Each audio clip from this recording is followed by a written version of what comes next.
hired could be 70. So Yeah, right on. it's not that much firing, but in Florida, you never know with that's right. team. Now, are you leaving? Are you moving, or you just moved to headquarters? You just got here, right? This is still going to be corporate headquarters from a standpoint of like longevity. Like we have 8 managers here. Right. But then you live here. And I live here. But I'm moving to Florida. You're moving. That's what I thought. So Amy and I, both my partner, she lives in Tampa already. Right.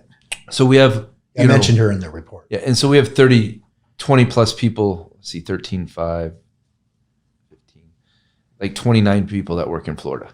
So it's kind of like we've had 2 corporate headquarters for a long time. So she runs spreads it out, makes it easier. I mean, she runs our phone room. So our consulting team, our sales team, that's what she runs and manages. Cool. And that's the primary thing that runs out of Florida. Yeah. So, which will be nice for me because I'll be able to go into an office every day without 7,000 interruptions. But these are all necessary interruptions. So, well, you got to build a studio over there too if you keep doing the podcast. Yeah. I'm trying to convince this guy to move.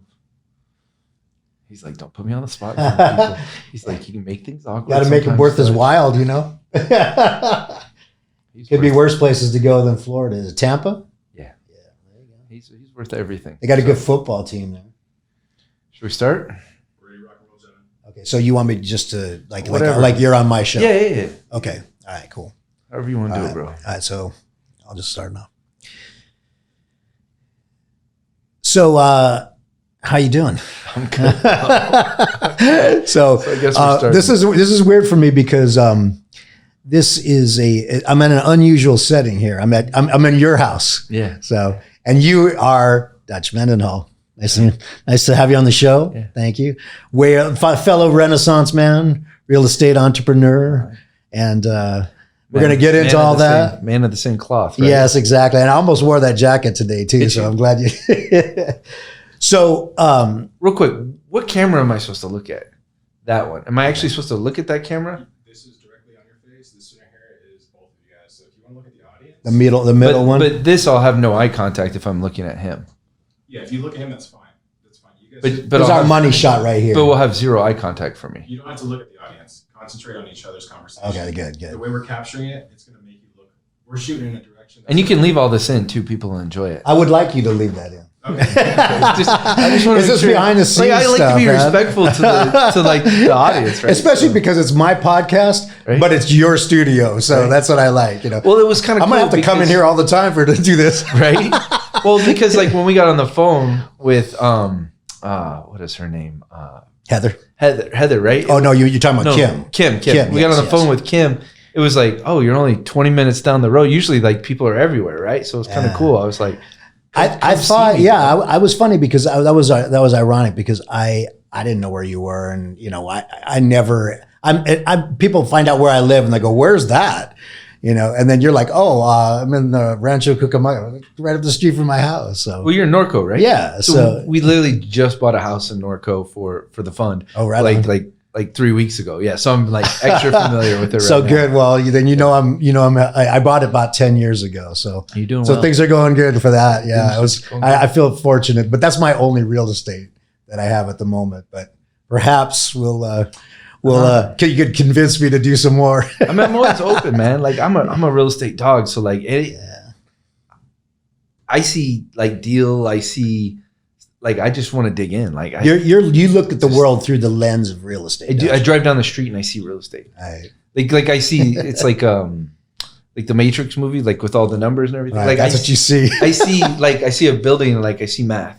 Like I see cap rates and I see calculations. Right, and I like to estimate income and you're the Neo of real estate. I wouldn't go that far. I like it. Saw that red pill of real estate. Like there's that's the name of the podcast, by the way. That'll be the name of this podcast. The real estate red pill with Dutch Mendenhall. Well, better than the blue pill because I haven't had to do that yet. So pretty lucky. Okay, good. Well, that's another podcast older, right there. That's another podcast. Might come someday as I get older, but Now, how old are you now? 42. 42. You look young. Well, I like athletes, right? So like I believe in like work performance. So I do like a lot of health stuff. So I believe like we have a health coach And so her name's Maria Whalen. Give her a shout out, right? She's a beast. Like she's been with me. Does she do personal training and No. nutrition, It's all stuff diet. like that? It's all diet. It's all homeopathic, naturopathic. I got you. I haven't done pharma since 2009, 2010. Nice. So like no pills, no nothing. So I'm in a decade plus. So it's crazy. In 2010, I was a 30-year-old burnout. So I was like hypertension, high blood pressure. I didn't feel like I looked good. Like my weight was getting up, right? Right. And you were working probably crazy hours. Yeah, I was working crazy. You're building your empire. Well, I was working crazy, but not. There was a time in my life where I worked even harder, right? It's like I used, because I went that burnout cycle. Like, so as an athlete, I burned out, and then as a college baseball coach, I burned out, and like I realized I can't burn out. Like, what's the point? You burn out. What's the purpose? And so my health wasn't where I wanted to be, but I had slowed down work wise a little bit. And even today, it's kind of like I work halftime, which 12 hours of the day. As an entrepreneur, do you work? But but I don't work because I love what I do. It's not like an intense work all the time. What you do. A lot of days I might not start till 9 o'clock in the morning. And then I know there's crazy people. I have a friend named Scott Myers. He starts at 4 a.m. every day. That's it. Some people they love that. I have an older brother named Brent. It's like 4 a.m. It's like a clock. Right? For me, I'm a night owl. I might still be awake at 4 a.m. Right. Like looking at numbers, right? Looking on real estate. Sometimes that 4 a.m. time is the quietest time to do stuff. I do that. No kids. Yeah, no kids. Either, no wife at that time. No distractions at all. Colleagues and team workers and investors calling you. So yeah, it's kind of, I get a lot done. I think some of my most productive times, which I've talked about this on the show, when we're really quiet, no other distractions. I mean, because it's so easy to get distracted by everything in the world. Your phone. I do deprivation tanks. Oh, you do? Okay. So let's talk about that my favorite. I heard that about you. My favorite deprivation tank's actually in Corona. It's right outside. Oh, the float state. Yeah, that's where I go. Yeah. That's float state. Yeah. That's it. I go to the one up in Pasadena too, but yeah, the float states. Do you do that one big salt bath, like the big? No, I like the big one one or the little one? I like the small. So do I. I like no sound, no noise. Yeah, that one's intense. Yeah. Have you ever gone more than an hour? No, I've only gone like 45 minutes. I think I'm ready to go more than an hour. So I've done the full hour, but I'm ready to go for like 2 hours. How often you do that? Couple, like 2-3 times a month. Yeah, I need to get back into that. I go maybe once every 8 weeks. You got to go more. Yeah. I know. I would like to have one in my house. Eventually, I think I'm going to try to get everything like that, because then you could just actually. I know. I say that too, but want. yeah. But there's something about going to the facility, having them handle. It's just like a break. Yeah, it's like that's how the gym's like that for me too. Well, it's just there's so much clutter, so you just clear it, right? And so it's like it's purpose built, like an onion, and you peel. Like you're peeling the onion, but if you're at home, there's parts of the onion that'll come back in. Regardless of how deprivation is, you're still going to hear things. You're still going to... Yeah. Well, you still know that there's your work is... Right? Yeah, somebody's out there next to you, Yeah. Yeah, I agree. That's true. That makes sense. But my wife and I go. She'll go with me. She'll go do her own tank. And then afterwards we'll... Yeah, that's a good facility. I like that facility a lot. We're giving them a shout out, and we don't... An unpaid sponsorship right there. Yeah, there we go. People. So let's back up a little bit. Let's start. So I'll start by telling the story about how we got acquainted. So everyone knows that my professional life is I'm a newsletter writer, investment advisor, and I look at companies all the time, usually publicly traded companies, and I talk about stocks and which ones I like, why I like them, when to buy them, when to sell them, what options to buy on those stocks, things like that. But every once in a while I find good companies that are non-public and that are doing something interesting. Either they come to my attention through a third party or through my publishers. In this case, it was through my publishers. And they brought me your company. Okay? And it's a very unique company. I want to talk about it a lot. We're crazy because we're public but non-traded. So we're like the super hybrid. Right. You're public, non-traded. Non-traded, yeah. So I wasn't sure if you're a private non-traded or public non-traded. Public non-traded. Okay. What's the difference for people who don't know? Well, public means you can publicly advertise to bring in investment capital, right? And we have to go through like SEC qualification. We have to go through auditors. We have to have I was knee deep in your SEC filing the other day. So we have to go through all the rigmarole, right? For the beautiful, amazing people at the SEC. Like, we love working with you guys, and the easier it goes, the easier it goes. Yes, exactly. But yeah, so we have to go through it, right? And you know, we take it really seriously, making sure, because I think investor protections are investor protections for a reason. And internally, like, I know things that I want our people to know, but there's a reason why there's rules, regulations. There's a reason why there's auditors. There's a reason. So those things, you know, for us are really important. But I also wanted to separate ourselves from all the competition that you hear out there. Like, you know, your brother-in-law who's going to go invest in his first property, right, is different than $100 million, you know, portfolio that has an SEC REIT as a part of it, and is qualified and been through, like, the night and day difference for me. And so I wanted to separate from competition, but I also wanted our investors to feel comfortable, because I think that's stress. And have you heard, like, from the beginning, part of my thing is, like, I like to eliminate stress from my life. It doesn't mean that I don't have stress in my life, but eliminating things that, when they become non-factors for me, then frees up more mental space to do more things. And so this is kind of like the same thing with our investors. Like, when COVID hit, I did, you know, an SEC amendment to offer a guarantee for 2020. Yeah, the 5%. And to me, that was huge, because I just, like, wanted them to be comfortable, because people were scared.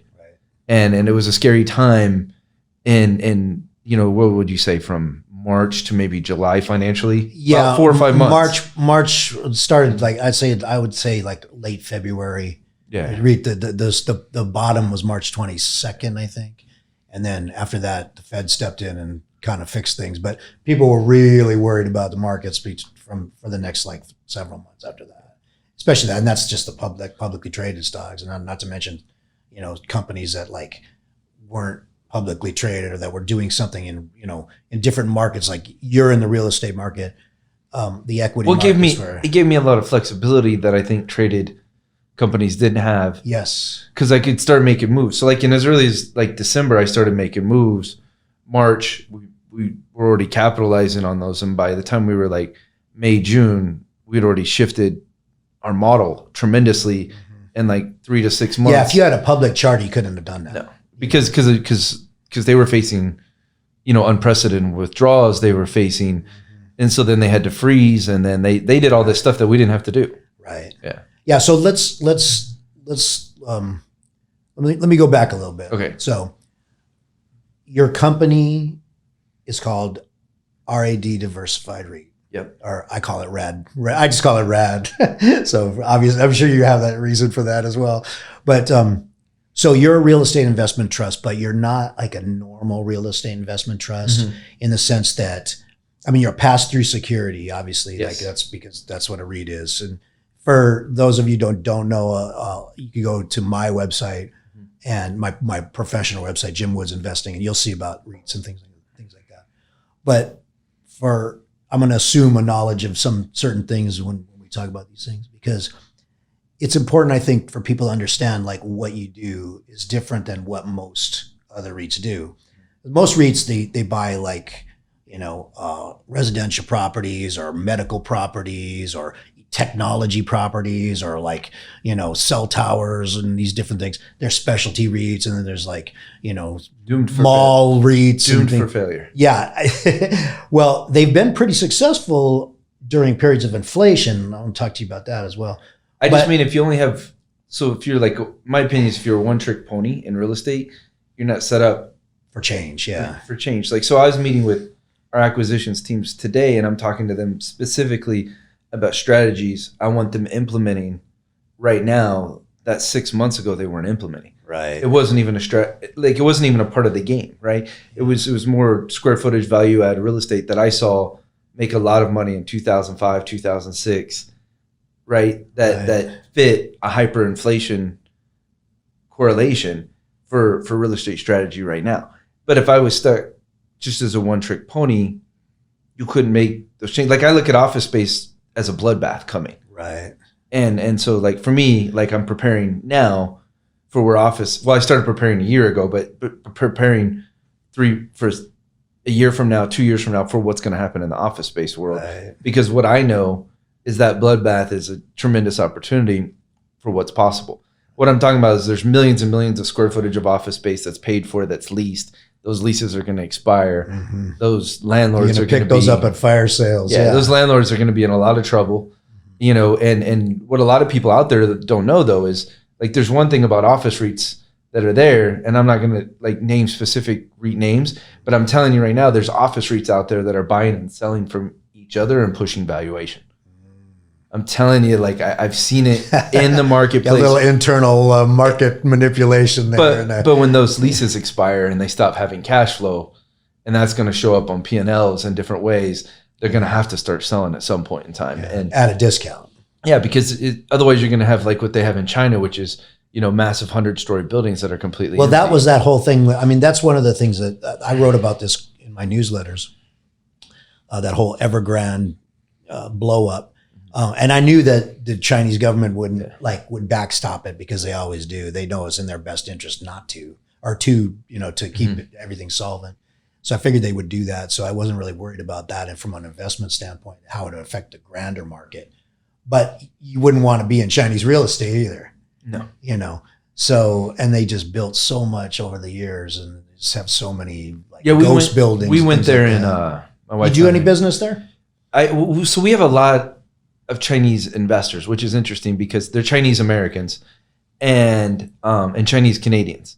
And it's interesting. We had a Chinese influencer who kind of fell in love with our REIT and just started sharing it on his like YouTube channels and different things. And so we just have like probably, you know, a few $1 million in investors from Chinese investors. So it's fascinating. So we actually have subdocs translated into Chinese, and we have websites translated into Chinese. And it's interesting because I have a lot of dislike for the Chinese government.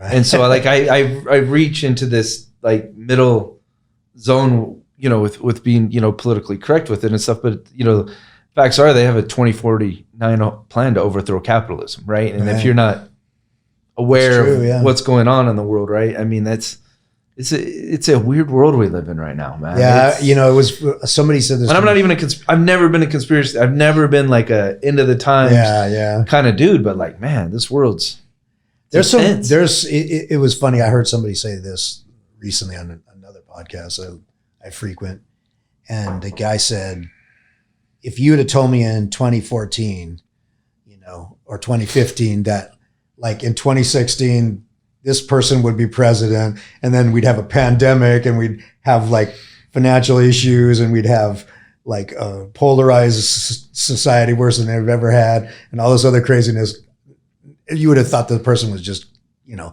making up some like bizarre, like, you know, a dystopian scenario. Right? I mean, I'm pretty apolitical, right?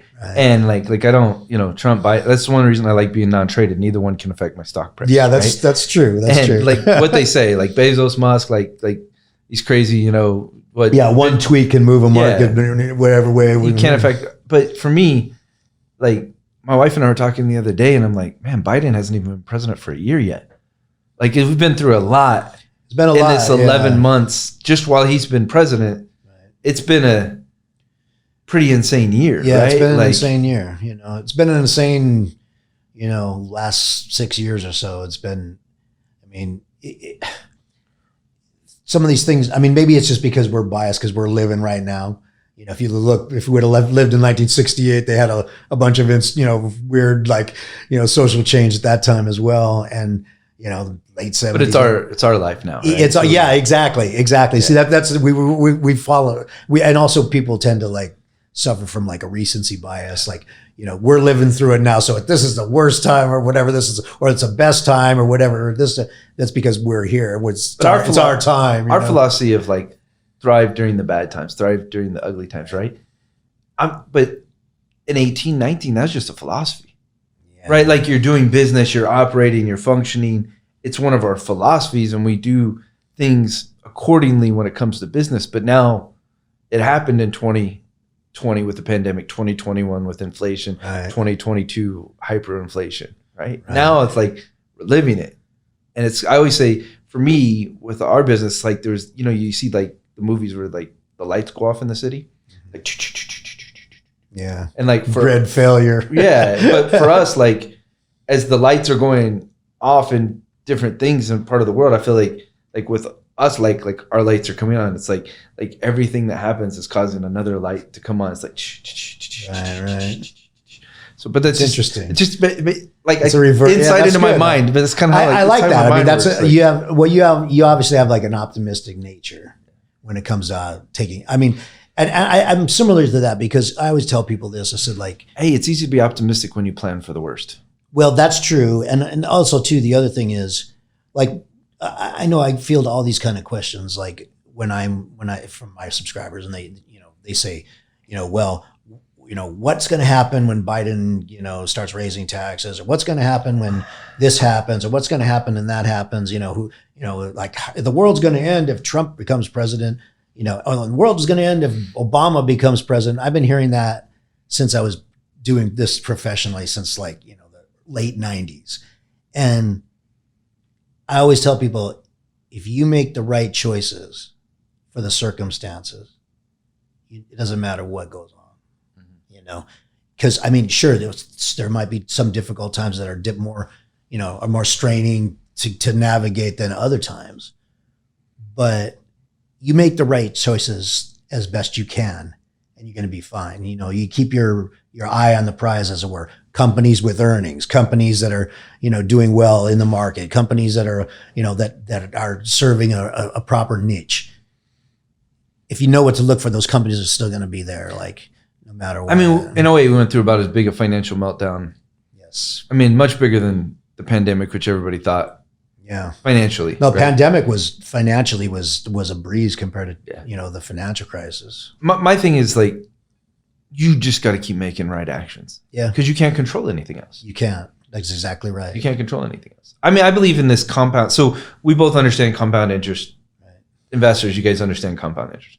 But I look at so many things of life as a compound effect. Right.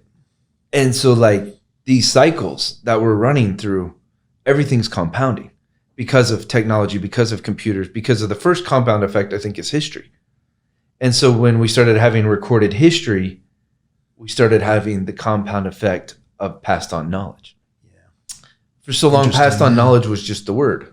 Right. Yeah. The verbal tradition, the oral tradition. But then it went from word to written. And that accelerated the Industrial Revolution. It accelerated technology, accelerated the Renaissance, accelerated so many things. It's a bit printed, right? Painted, became more and more formalized, became more and more duplicated.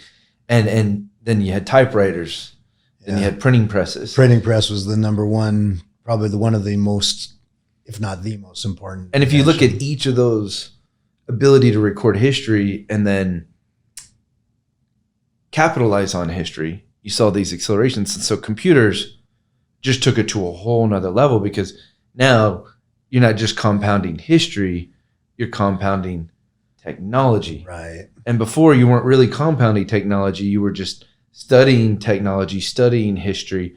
But now the technology starts to stack, and you see the compounding effect. And so I think it's an interesting way of looking at it. I think it's with money too. It's like these cycles, they're compounding and they're happening faster and faster, right? It's kind of like an inflation standpoint. And I think it's the same thing with the market, same thing with politics.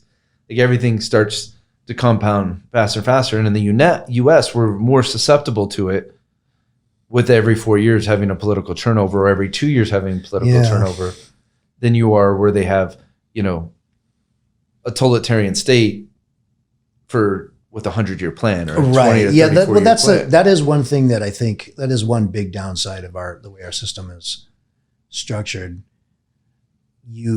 Everybody is running immediately as soon as they get elected. They're running for another term, and so especially in Congress, they have that every 2 years they have to have to secure their job, and then in the Senate it's 6 years, and the presidency is basically like, I'm running. And then I'm running again for the next time, and then and then most of the time that's why I'm just trying to survey the field. Like I just want to survey like what are they doing? What's gonna happen? What are they gonna do? Yeah. Because then I can adjust accordingly. Like I knew like when Trump's first executive orders was like, you know, a lot of people don't realize, but it was loosening up lending and real estate related. Right, I looked at how that was going to affect. That was definitely a positive, like, you know, for real estate. For real estate, Yeah. for sure. For the investor, for the homeowner, maybe not. Yeah. Because it causes prices to go up. Right? That's true. Yeah. But it is good for them. It's bad for them from a tax standpoint. It's good for them from a value standpoint, from a personal wealth standpoint. Yeah, There's a yin and yang, right? Yeah, exactly. And like even with like when Trump did that, that's a yin and yang. Like with Biden, you know, continuing with the foreclosure moratoriums as long as he has, right, and continue with the eviction moratoriums and different things, right? Like for me, there's just a yin and yang with it, right? I can't determine what those guys up there are going to do. So for me, like I just realized like with the foreclosure moratorium, like, you know, we have, you know, tons and tons of tenants. So it's like, how do I handle them? What do I deal with them? How do you handle all that? How's that? We respect them. Respect them first over anything else. Just respect. Same thing. It's like when I deal with investors, respect them, right? So what we did is we sent out, you know, a letter just saying, hey, we're aware of what's going on in the world. You know, we want to, you know, work through this process with you. You approach it with compassion. Yeah. Call us, talk to us. We put people on payment plans. We helped people with rentals. So we did a lot of work, and I have to give Molly from our director of property a lot of credit. She really, you know, helped them with rental assistance, helped them with payment plans. And we even exchanged a mural for rent.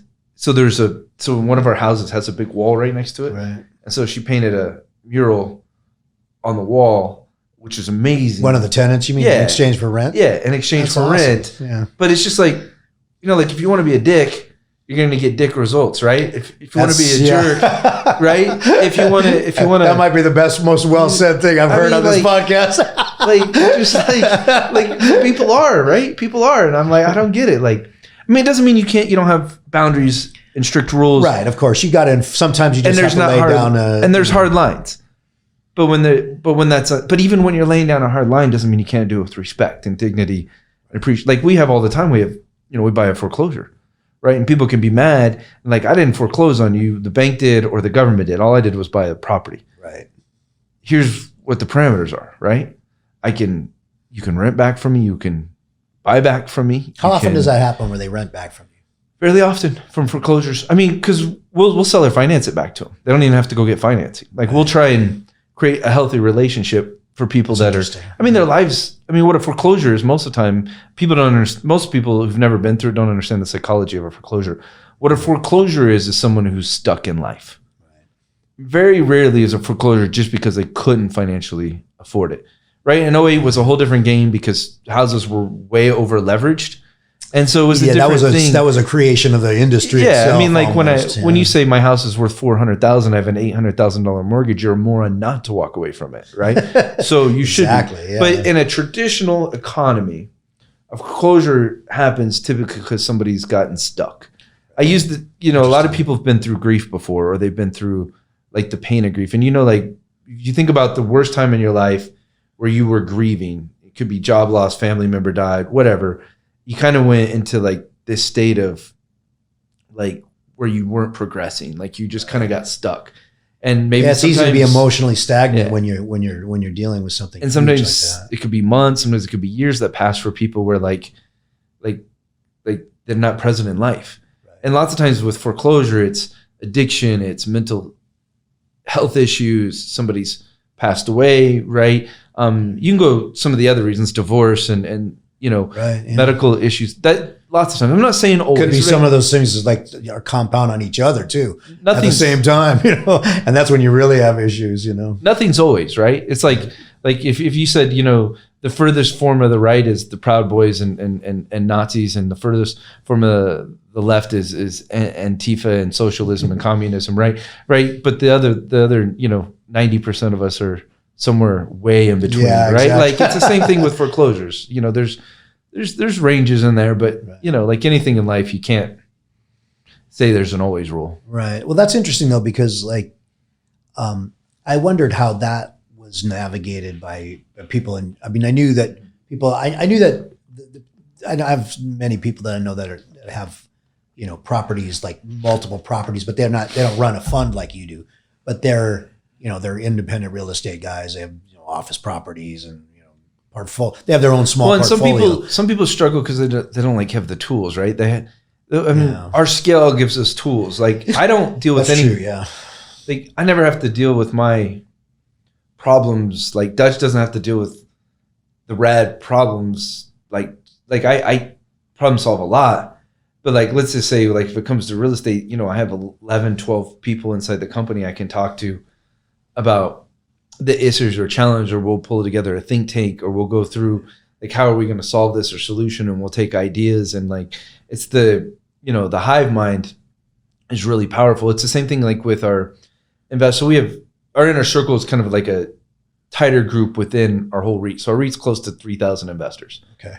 Our inner circle is about 200 investors who've been with us a long time, who have invested a significant amount of money with us and stuff. So like we do retreats with those guys a couple times a year, and it's like, we bring up issues like this. We have one coming up in February. We're going to be talking about inflation and hyperinflation. We're going to be talking about, it's interesting, our survival project, which is one of our great investment return vehicles that we've done. Yeah, I was looking at that, and I wrote about that. And that came from an inner circle member. Interesting. The idea, the concept, he said, Dutch, I invested in a penny stock one time and I made a 1,500% return in it. And I said, well, that's not real estate.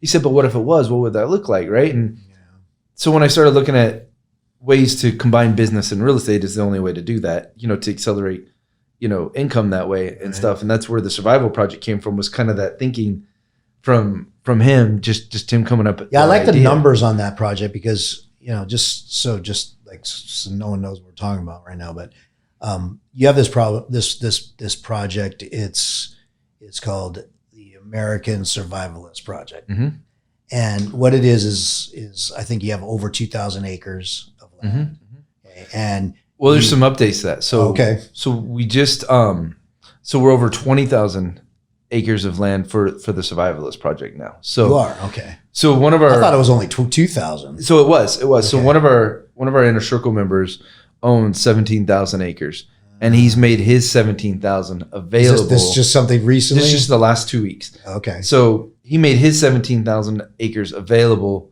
for the Survivalist project as well, right? Okay, yeah. And so we've done a lease for the project from him with that. And then on top of that, we have another 1,000 acres in Georgia that we just put under contract. So the 19,000 is guaranteed. The 1,000 we still have to close on. Right. But when we close on the 1,000, we'll be over 20,000 acres. And each one of those acres could conceivably be like leased out at like $200 a month. Yeah, is what you say. I mean, I know that there could be more and stuff. Yeah. But let's just say that's the minimum. Yeah. And then so at 2,000 acres, that's like 4.8 million a year. Correct. And that's what I was writing about. Go back and run that on a 5 cap. I'm gonna have to do that. I know. Exactly. 10 cap's 48 million. Yeah. There's cost though, but still. Yeah, I understand. But but the original investment was only like 7 million. Yeah. So do the math there. That's pretty good cash flow. I said this to my wife one time about that deal. I was like I'm good, but I'm not that good. I was like in this situation, like I'm good, but God, put his hands into this one. Like, yeah, like there's a little guardian angel was over there, right? Like, and as like the 17,000 acres, right? Like that we have an investor who already owned land, who wanted it to be a part of the Survivalist project, right? And he's not giving it to us, right? Of course, yeah. But he's given us a long-term lease, where we're having to pay almost nothing as we build out the income, and then we'll buy the land as it progresses. But we'll be running similar kind of margins on the full game. And so the purpose is to have every region of America covered. Right, right. So yeah, because they're in different spots and not just in one location. Interesting.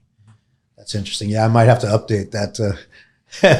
I mean, you can. I mean, we'll see. Yeah. I mean, well, for those that don't know, which is everybody, I guess. I just wrote a big, 15-page report on what you guys do. I don't even think I've ever even written 15 pages. That's what I do, man. There's a lot of graphics though. Like our SEC qualifications, like 150 pages, but like I didn't write it. Yeah, right? I got you. Yeah. Those lawyer attorneys did. Well, I mean, I wrote about it because I know that because I wanted it's intended for my newsletter subscribers to check out an opportunity that I think they might be interested in. So let's talk about that a little bit. Okay. So, what you guys are doing, since you're not publicly traded, you do what's called a Regulation A plus capital raise. And some of my subscribers have found out about what those are from me in the past from different companies, not real estate, but like different types of companies. And basically it's a way for an investor to get in early before like a stock either goes public and before they issue an IPO, which might be the year or two or whatever, never down the line. But they're able to buy shares of the company. So what's crazy about what you're saying right there, right? When I went to do a Reg A, I didn't know nothing about the Reg A industry. Right. I knew nothing about Reg A pluses. I knew nothing about calling them pre-IPO, right? Like I knew nothing about it was like, here's the next. You'd heard of it, yeah, but not. Yeah. But for me, here's the next regulation, the next evolution of what I need to do for our investors, right? Because what I was getting hampered by is non-accredited investors who couldn't invest with us because of all the limitations put out there for an accredited investor. You have to have a couple of $100,000 in income. You have to have a net worth of over like $1 million, and that can't be like basically your house. It has to be your stock portfolio, your other real estate holdings, things like that. And so because it's hard to have. Like not that many people could qualify. And like I wanted to grow and scale what we were doing, but I also I just listened to like Dave Ramsey being interviewed by Ben Shapiro right 2 nights ago, and I'm not like. No disrespect to Dave Ramsey at all, right? But I'm not in agreement with what he was sharing with people, right?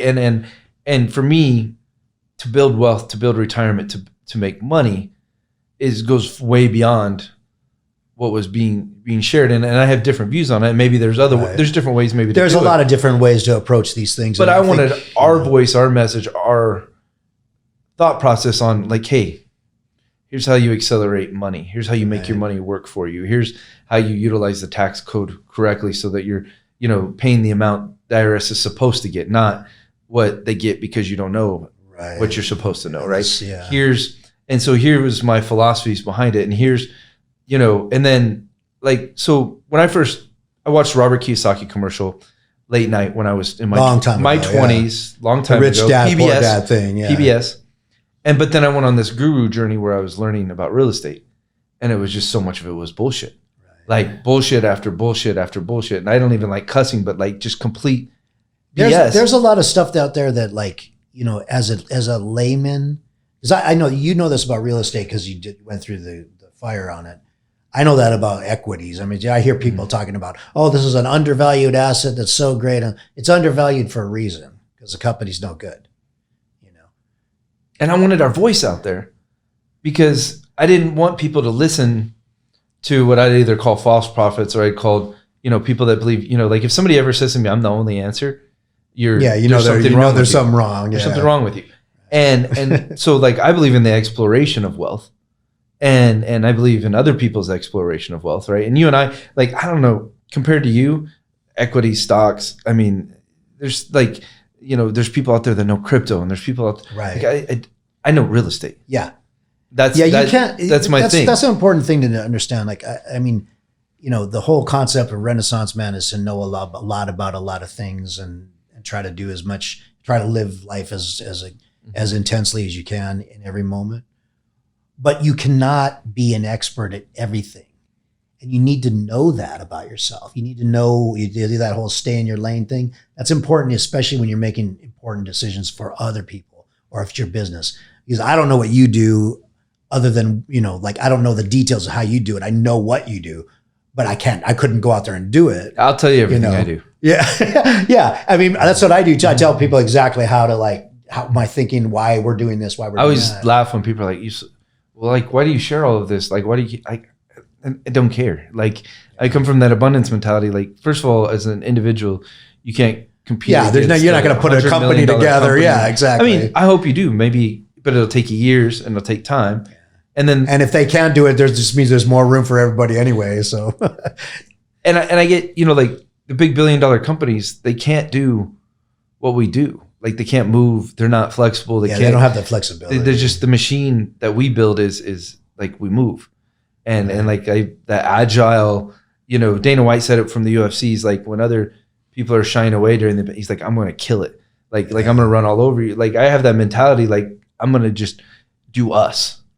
And I'm going to run as far out in front of the race as I can run, as hard as our company's capable of running. And the reason you can do that, though, is because you know exactly what you are and who you are. Yeah. That's important. Like we don't do, I'm not looking to invest in crypto anytime soon. I mean, I pay attention to what's going on. Of course, yeah. With crypto because it's very hot in this world, right? Yeah, Metaverse. But what I'm looking at is land in metaverse. Right? I'm looking at what we're specialized in. Within that, I'm looking at there's a lot of those kind of things. There's a lot of opportunity in technology REITs, in properties that are designed to farm, as a server farm or things like that. We're headed there. So, yeah, there you go. Exactly. I mean, But I believe in old school. So whatever new school I match with, like right now, like location, like we choose location using AI, using sophisticated rules. But I also believe in the old school instincts of what a city is, right? Other side of the railroad tracks is actually true when it comes to real estate. Like there's school boundaries, there's city limits, there's county lines, right? Other side of if you learn cities, you learn values don't cross over certain boundaries. You learn that there's landmarks in different cities, downtown, a stadium, a church, a school, a hospital, right? But then all of those give off, valuation, what I call vibrations, but valuation, from each of them, and then where they intersect and they cross and how they work, right? Interesting. And then there's specific neighborhoods, like people think like here, like Bel Air, Beverly Hills, right? That kind of stuff, high end, but you also have, Watts and Crenshaw and, those are all different landmarks in themselves as because of their names and because they've created this demographic. And so like when you do property evaluation, right? Understanding the old school, because Zillow got killed with the new school.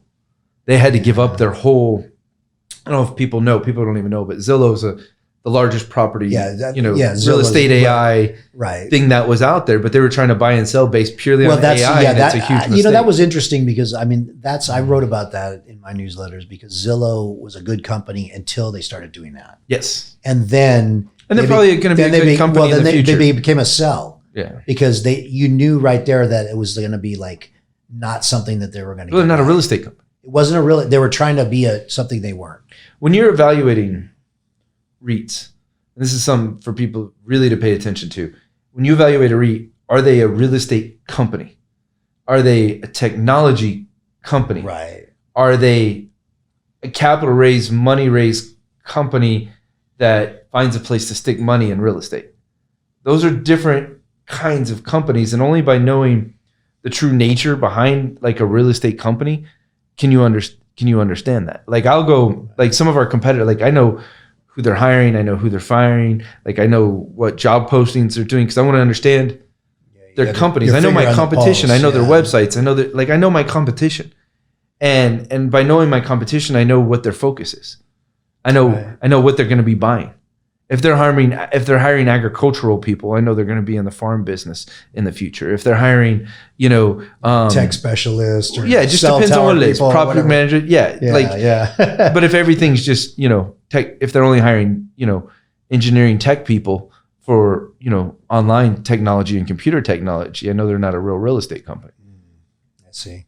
If they're not hiring acquisitions and I wonder if you could things, tell that from if you saw that Zillow was trying to hire real estate. I know I didn't look back then. Yeah, I didn't either. But I'm sure that was really their, bad. That was their dream. This is really bad, but I never really saw Zillow getting it. Yeah, they didn't get it. They're not. Well, our people are in the streets, so that's the things. Our people know. So the market. They're all like human Zillows. Yeah, well, my guys know in their marketplaces. My guys and gals, right? Yeah. Make that clear. But they know. in their markets. They know, what's their average home price. They know what's the dollar per square foot to build. They know dollar per square to rebuild. They know like where's the value at. Like, cause they live and breathe in their individual cities, because every city is different too. That's the important thing that's in my opinion, that's one of your main advantages, because a lot of people want to, they see these TV shows where people are fixing things up.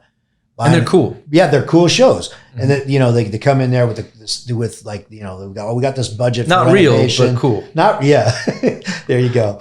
I'm not saying some of those people don't really do real estate, but the shows themselves. The show itself is all concocted. Just like the reality shows any show. Are not reality. It's not even a critic. It's just the way it is. Yeah. I know I have a friend that produces one of those shows, not the real estate ones, but a kind of a family oriented, I had a friend show. It's not reality. I had a friend who had 3 sets of twins, and they were all within 4 years. And he had a surrogate, and then while he had a surrogate, his wife got pregnant and had twins, and the surrogate had twins. Right. It's crazy, right? And they had a show, and they're like some of the most peaceful, happy, loving family you've ever seen in your life. And like the show, they were fighting constantly, and I'm like, these people never fight. Like, I know. Well, they gotta wrap up the drama. That's what people watch. No, but I mean, some of these things, people watch some of these shows and they go, "Hey, I've got some handyman skills. I can go in there and I can flip this house, or I can do a fixer upper and this and that."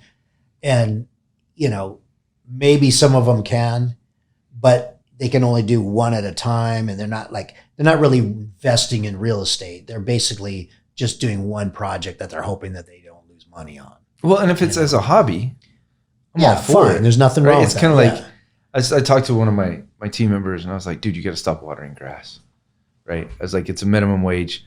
Like you got to stop watering grass. And then we were talking about it, and he's like, well, it brings me like zen peace of mind. Right. I said, well, then water grass till the day you die, right? Yeah. And I was like, because we were talking about minimum wage labor versus what he's doing every day. Yeah. He's like, it brings me this zen nature. So if like going and doing that, you can't put a value on that, Like we have a lot of our investors are real estate investors. Right. It's really common for us to have real estate people. They have several properties. Agents, that makes sense. Brokers, investors who have portfolios, or even, like our Opportunity Zone fund is for, right, people who have capital gains. So anybody who has capital gains, whether it's, stock, crypto, but real estate specifically, or sells a business, they can invest capital gains in Opportunity Zone fund and defer taxes for 5 years. Right. But then if they leave it in 10 years, after 10 years, they pay no taxes on the gains they made while in the Opportunity Zone fund, right? And so that fund has attracted seasoned investors. Yeah, exactly. That's investors that know how to minimize their tax footprint. Well, when I heard there was something where people didn't have to do 1031, I was pretty happy for them because 1031 is a lot of work, and it freaks people out because they're under the gun in time frames, and they start to get worried and they have to change that. They have to transfer one set of profits to another, and they have to hope the company they're listening to is got all the regulations and rules right. Yeah, that's true. Yeah, there's a lot to it. There's a lot more to it than but I mean, that one of the things I like about what you do is, like, there was no way that I personally could go in and renovate a house myself. Yeah, I don't have the skills. Some people do have sort of the skills to do that, and they have people that, family, whatever. And like you said, if it's a hobby, then, more power to you. But don't think you're going to get rich by flipping all these houses that you're just one person. Well, if I invest in your fund, in the RADD Diversified REIT, then I'm going to get your expertise and all the people in your team and all of the people that know exactly how much to pay for something, how much is going to cost a rehab. And then you don't even sell it. You collect the rents on it and pass them through to me. I mean, where's the downside on that? It's a win. I mean, we're closing in on, between our different entities, we're closing in on 70, full-time staffed, full employee. Yeah. How am I going to compete? Not compete, but how am I going to equal the 70, the 70 people and then just staff? There's just no way to do it. And it doesn't include our GCs, which there's, like in Philly, we have, 12 teams running at all times. So those are 12 different teams doing construction because we run that. Okay. It runs separate. Yeah, how does a business walk me through a typical deal? Okay. That way it gives people a sense of kind of what you do, because because you guys look for tax lien and tax deed type properties. You go in there, you buy them usually for whatever the tax amount is on there. And how does that, like, do the math on that for me? How does that work? So there's a couple of different ways we acquire. Deeds and liens definitely being one of them. When the pandemic hit hard, there was no auctions. Deeds and liens are typically auction bought assets. So during that time, we shifted to a hardcore marketing strategy. So, everything from, Google advertising, billboards, buses. If you are seeing a billboard of like Second Home or We Buy Houses or whatever else, right? Might have something to do with those kind of things might be us, right? And so we have that brings in deal flow. And typically those deals come into one of our acquisition team members, who then books, an appointment, and then we go out in person, do an evaluation, make an off market, offer on a property. We attract a lot of rehabs, a lot of busted up houses, a lot of banged up houses, a lot of houses where people don't know, like they have title issues or something else they don't know how to deal with, right? And we can, help them through that process and get them a good offer on their property. People think like the investor, like greed thing gets into people's heads when they think of investors buying houses. We just respect people, make them a reasonable offer, right? If the house is in perfect condition, it's probably not a deal for us. Well, that's exactly right. Yeah, you're looking for opportunities where you can buy something below the top of the market, obviously, because you're not just buying it to live in. You're buying this. It's a business for you. And then this year, the auction started to open back up, and so we started buying more from auction, but we just kept the off marketing, offline marketing, continuing to run. So we find a deal. Once we make a deal, make the offer, right? We rehab it, we fix it. What's crazy about our process right now is our lenders are lending us anywhere from 80 to 90% of the money to buy the property. So like a $100,000 property, we're only paying 10, 20 grand to buy the property. Let's say that same property needs a $100,000 rehab. The bank's also paying for a $100,000 rehab. And so we're literally in. So you're able to borrow that $100,000 for the rehab as well. Yeah.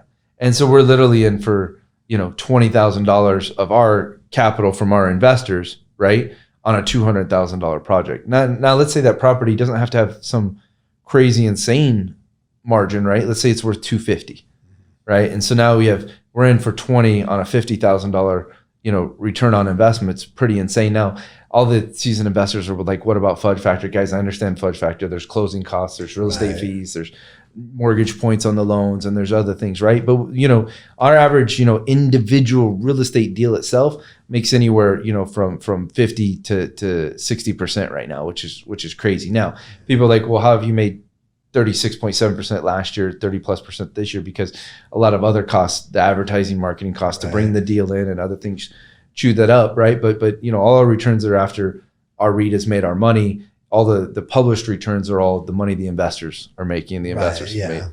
And then we rinse and repeat. That's a net return. Net return. Yeah. And we rinse and repeat, and we do the process over and over and over. And so my goal is if I can cycle the money twice in a year, right, which means I've invested the same capital into this property, sold it, and then that money cycles and goes into this property and does it, then I'm making higher returns. But we also hold and build a portfolio so that we have cash flow, we have income coming in every single month. Well, when you say, are you talking about the houses that you flip, like? Yeah, there's houses we flip and there's houses that you like also.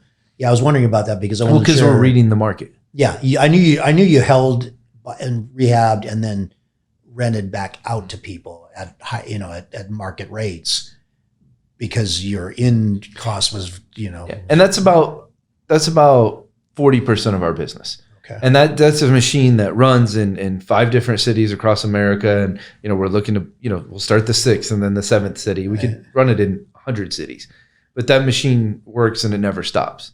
Our biggest city is Philadelphia. We just happen to have our longest running, best team there, right? And I'm sure some of our other teams are like, well, we're going to catch them and beat them. Let's set up a little competition. We had a month in August where we did 30 deals, in Philadelphia just in August. And, but then there's another portion of our portfolio is made up with like the, I call them like the randoms, right? So funeral home, daycare, and then our multifamily, but small multifamily. So like 6-plex, 4-plex, 9-plex, 10-plex. You're not into the big 200-plex type of The numbers don't make sense right now. They might in the future, but big commercial is for lazy money. And that's what I've always said. Like A-class office buildings is for lazy money. If you want to make a 5 cap return, great. Thumbs up for you, right? I'm not interested in losing 15% because I only made 5% this year with inflation, right? So our returns, I think, will continue to accelerate 2022 beyond what they are now because of inflation, right? Yeah. Our returns we have right now aren't inflation returns. They're like, we built that during, what you see now was built during the pandemic, right? Now it comes out right now. And then what we're building right now, you'll see come out in 2022 and beyond. And so these action steps, it continues to accelerate. And then our farms. And so the other, 35-40% of our portfolios are income producing farms, which is where the American Survivalist project is. Right. So we find farms that aren't run correctly, that aren't managed right, that could produce a lot more income. We go and buy them. We get the income pumped up in them. But then on top of that, we take our American Survivalist project and the monthly income that comes in from that, and that kind of is like people own those. It's like steroids. It boosts the income tremendously because in the world today, people love that project, and it's just, we never planned for that project. It's an interesting idea. I mean, because I know took off. I know a lot of people. I mean, I personally know several people that moved from Southern California to like Idaho, and they wanted the kind of be not off the grid all the way, but they wanted to be able to be self-sufficient, and in case something. So me personally, happened. I have no interest in being off the grid. Me either. Right? Yeah. I like the grid. For me, I like my good food. I like restaurants. So do I. But I also want to have insurance for my family. Right. Yeah. I want to have. You never know. So I want to have my place to go to. So no, and don't get me wrong. I mean, we have a year's supply worth of food at my house. We are firm believers in preparation and gun rights. We are firm believers in and but at the same time, I don't live a life that is led by fear. Yeah, but we are prepared for the worst scenarios. Yeah, I mean, I think that's exactly how I am because I mean, if you don't think there's weapons in space. Well, I mean, here's the deal. Here's how I see it. I don't anticipate anything like that happening, but I didn't anticipate cities like Seattle and Portland to also not have police at some point during this past, during 2020. During the whole pandemic. I mean, it was crazy. And this is going to maybe offend some people, but a lot of people who believe in hardcore gun control wouldn't believe that the cities with the strongest gun control have the highest. Oh, of course, yeah. No, that's the highest. That's just fact, yeah. Right, and like in my holidays in my my family, right? They got into a gun conversation with the Kyle Rittenhouse thing, and I'm just like, please don't engage me. Please don't bring this up because I just want to have a great Thanksgiving. Yeah. We just enjoy this. But I'm like, just come at me with a statistic that means we shouldn't have guns in America, and I'll listen to it.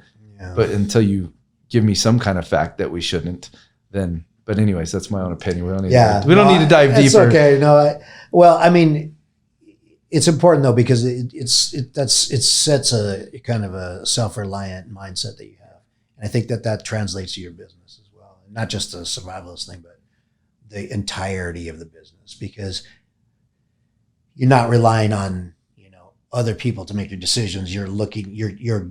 You want to raise capital through this offering that we're talking about that I've presented to my readers. And I remember I asked you, I said, well, why do you're a successful company. Why do you need to raise this capital? And I loved your answer. You're like, that's our business model. The more capital we bring in, the more properties we could buy, the more revenue we can generate from those properties, and the higher our share price goes. But it's also our model from the very beginning. So my first real estate was failure, right? I couldn't get a deal. I couldn't find deals. I didn't know, because I listened to, whatever get quick rich crap was out there, right? But then I found a good partner. And their names were John and Rachel. They were really good partners. And they knew the business. I didn't know it. They're better at the business, than at that point I could even imagine being. right? And I added something to what they were doing, right? And they were my first partner. And then I did real estate over here, you know, while I did my consulting business, and I consulted real estate companies and real estate thought leaders and real estate, you know, investors and those kind of things for a long time. Did like a full immersion thing in the whole and eventually I started saying like, well, enough of this. I'm going to go ahead and educate and train myself. And so I kept doing my real estate and I did my education. And then eventually our investors came to me. I mean, our students came to me and said, Dutch, can we invest with you? And I was like, first I was like, well, that's like a lot of weight on my shoulders. And I went, eventually it wasn't a long time because I believe in being service minded. And I said, okay. And so originally it was like 21 investors that were on one of our, you know, buy experiences or buy trips, right? And 20 out of the 21 invested with me. By the way, 4 years later, the 21st invested with me too. And his name's Ron Johnson, right? And I love him because he's a member of the Secret Service, right? And he did a lot more due diligence than most people on us. Yeah, I bet he did. Yeah. And great guy, right? And he's been invested with us now, you know, 5, 6, 7 years, something like that. And I mean, great guy. And so they invested, and then that's when we opened the first fund. And then we kept doing that. But we realized we kept running into these walls of raising money because of regulations. And that's why we became a REIT, was to overcome the regulations. And so our whole model is, you know, we raise money invested into real estate. That real estate makes money. We pay our investors. And it's a mutual relationship. And so I've just found over the years is just the model, you know, of business that we created. And I love it because I think, first of all, I'm the largest investor in the REIT. I'm the largest investor in our funds. See, that's important because you have to have skin in the game, as it were. But it's more fun for me when it's like I'm a team sport guy, right? Like, so played baseball, coach. You're a baseball like guy I just for like it's early more, years. It's right? more fun for me. Like I mean, maybe it's just like I tell my wife, if you tell me nice things, if you give me affirmation, I'll do anything for you, right? And it's like I feed off, you know, our investors being happy and satisfied. And I learned a long time ago, making the money is not enough, right? You have to, you know, satisfy them in different ways, right? And so like where our investors are happy is like our transparency calls. So like every month we do, you know, investor calls where they can all ask questions and we talk about deals and different things. And then there's other things, you know, that I've just realized over the years, you know, in the beginning we just did paper statements, you know, and every quarter they'd get a paper statement, and, you know, that was how they got it from accounting. And now, you know, we had to do online. It's not as engaging as it is. We had to make it digital. We had to make it online. And, you know, we're working on an app, you know, right now. Cool. And, you know, even though I'm a real estate guy, I'm aware of addressing the needs of investors at all times, because the investors, you know, everything's fuel. And so for me, I've always just been a collector of resources. And so the investors are fuel, the real estate is fuel, and then that fuel together, you know, makes money. Yeah. Well, that's the thing. Like, you're a lover of business. You know, I think it's fun. So do I. And that's the thing. I mean, that's what I always tell people in the newsletters too. Like, if you're not having fun, like trading these companies and doing things, you don't need to be you don't even need to be a subscriber, because we're here to have fun. And obviously when you're making a lot of money, you're having a lot of fun, you're making the right choices, but you're not always going to make the right choices. I don't know. Making a lot of money can screw up a life. Yeah, that's true. So if you have your foundation, if that's all you're interested in, like you are who you are, right? So if if you do what's right, like we give the Joshua House as a part of our REIT, right? Yeah, so it's for abused, neglected children. Yeah, I know, I'm familiar with that. And Amy and I Amy's my business partner. He knows about Amy, but you guys don't. But Amy's this incredible woman. Not my wife. Her name's Vanessa. But Amy's this incredible businesswoman. My wife Vanessa's an incredible businesswoman. But we give to Joshua's for abused and neglected. We're both adopted parents, right? And we just believe in, like, I believe there's a calling, and people would be like, you think this is a crazy calling, but like some people are meant to serve in church in different ways, right? Some people are meant to go and give food out, you know, on Sundays and you know, for the homeless, right? I believe I was meant to build abundance so I can put money behind good causes and good fuels. And I just kind of believe that's my purpose on earth, is to be given abundance to put it to work and put the abundance to work in good ways. So I try to live a purpose-driven life in that sense. In that sense, yeah. Yeah. That's interesting. I always tell like our that. employees and team, like, let's not forget why we're here.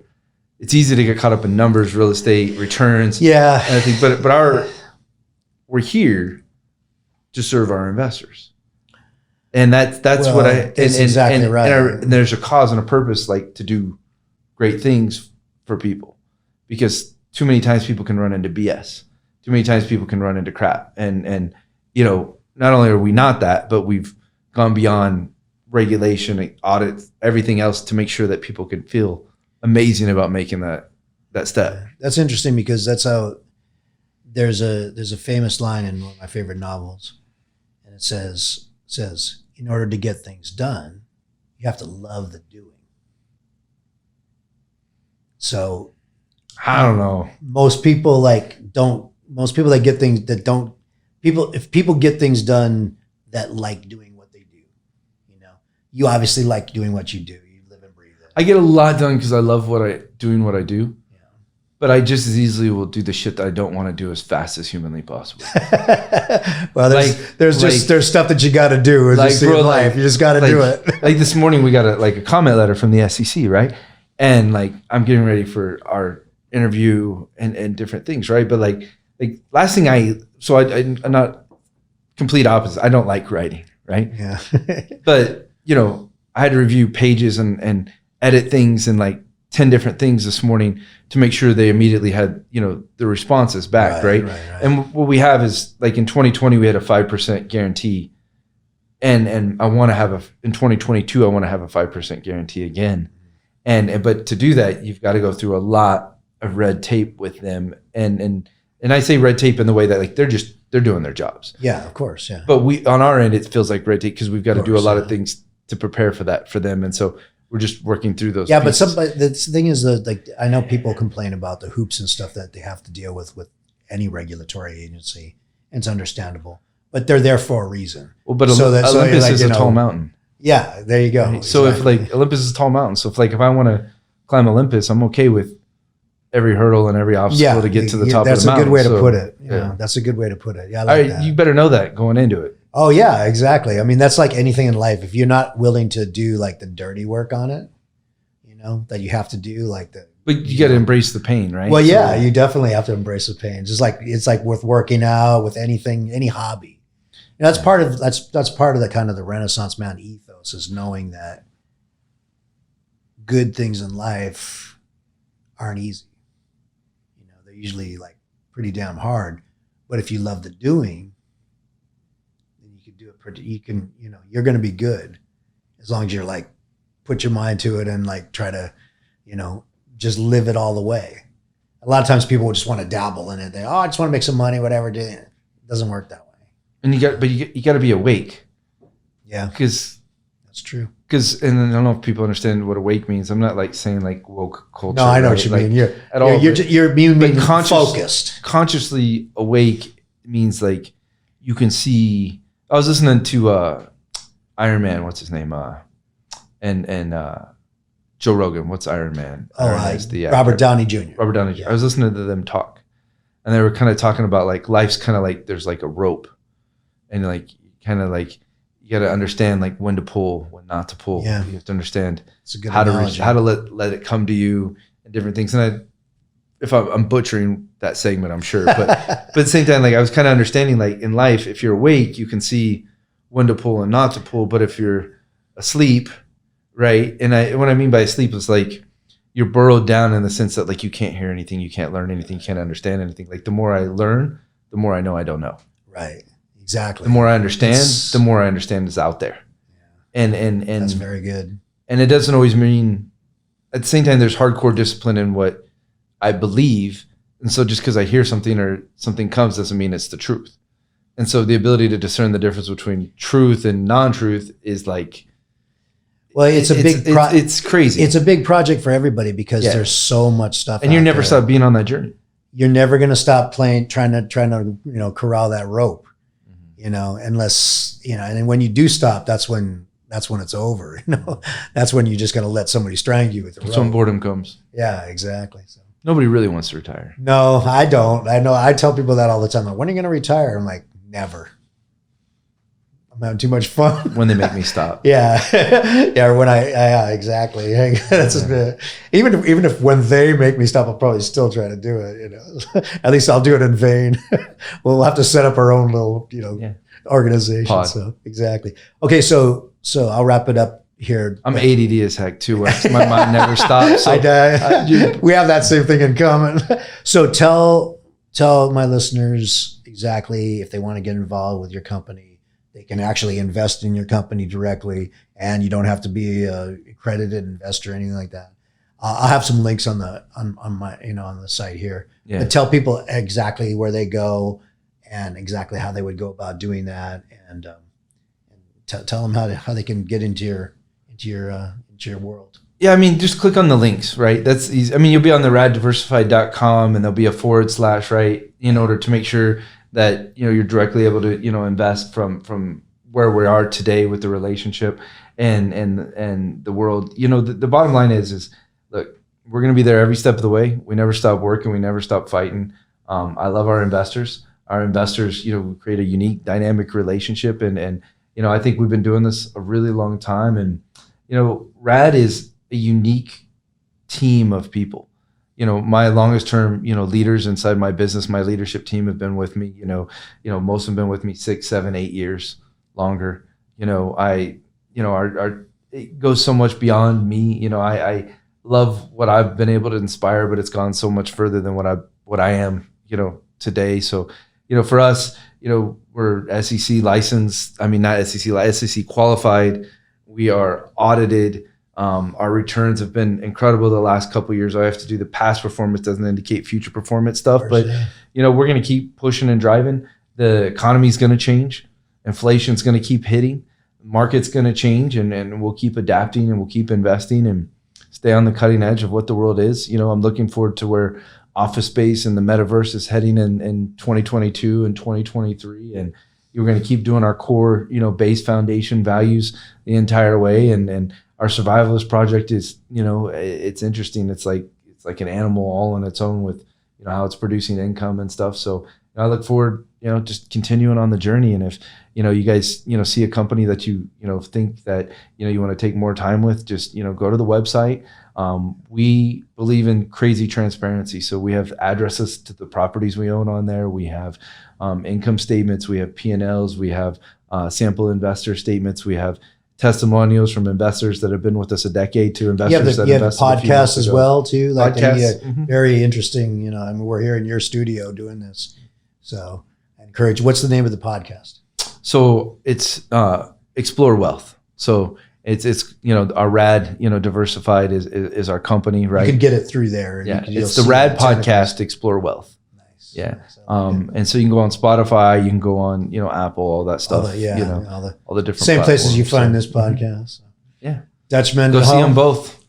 Thanks, put my man. On your playlist. Yes, put it alongside this podcast on your playlist. Hopefully I didn't bounce around too much. You did good. All right. Thanks, man. All right, brother. All right.